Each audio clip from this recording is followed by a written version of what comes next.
Given away by Quanta. Hit by Fernandes! The Red Devils from out of the blue. Quanta hangs his head. Bruno Fernandes, beautiful.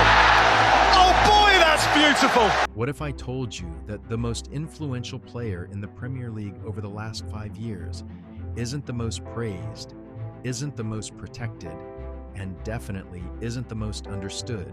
What if I told you that while others are celebrated for moments, he's been carrying a legacy on his back? Bruno Fernandes pops out his chest. This is the story of Bruno Fernandes, the heartbeat of Manchester United, and perhaps the most overlooked genius in modern football. In football, perception is everything. Score a wonder goal, you're world class. Misplace a pass, you're a problem. And no player embodies this contradiction more than Bruno Fernandes. When he struggles, the criticism is loud. If you're going to dig someone out, I've had enough of that rubbish, no, man. you should say if he wasn't there where you... Bruno's talent is not enough. You keep going back to God, the talent. Bruno's a talented player, but talent's not enough. When he shines, the silence is deafening. Why? Because Bruno doesn't play it safe. He plays on the edge. High risk, high reward. I accept that is a lot of margin for improvement in my game, in my leadership, in everything I do. The kind of player who attempts passes others wouldn't even dare to see. He doesn't wait for the game to happen. He forces it to happen. And that comes at a cost, mistakes. But here's the truth. Without those risks, there is no magic. Since arriving at Manchester United in 2020, Bruno Fernandes hasn't just performed, he's produced. Goals, assists, match-winning moments. He's already surpassed David Beckham's iconic 15-assist benchmark at the club, a record once seen as untouchable. And now, he stands just 5 assists away from joining an elite club, the 20-assist season, a record achieved by legends like Kevin De Bruyne and Thierry Henry. Yet somehow, his name is still missing from the conversation. How? To understand Bruno, you have to understand the chaos he walked into. Post-Sir Alex Ferguson era Manchester United was a club searching for identity, for leadership, for hope. Big names arrived and faltered.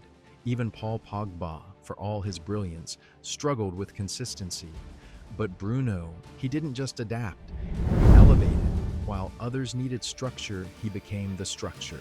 And in 2021, when the likes of Mason Greenwood, Marcus Rashford, and Edinson Cavani were firing, Bruno was the architect behind it all, the creator, the conductor, the engine. But this story didn't begin in Manchester. Before the spotlight, there was silence.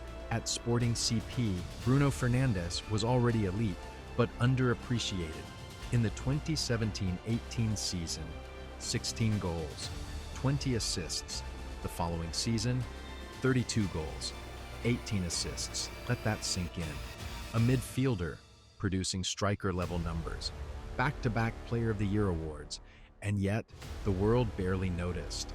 Until Manchester United came calling. Manchester United have secured the signing of Bruno Fernandes from Portuguese side Sporting. Doubt followed him to England. Can he adapt? Is he overrated? Will he survive the pace? He answered immediately. Top scorer in the Europa League. Sir Matt Busby, Player of the Year. Manchester United hadn't just signed a player. They had found their leader. But greatness isn't just about talent. It's about adaptation. Under Erik ten Hag, Bruno thrived as a creator. Then came change. Under Ruben Amorim, he was pushed deeper, a box-to-box role. Less freedom, more responsibility, and yet he still delivered.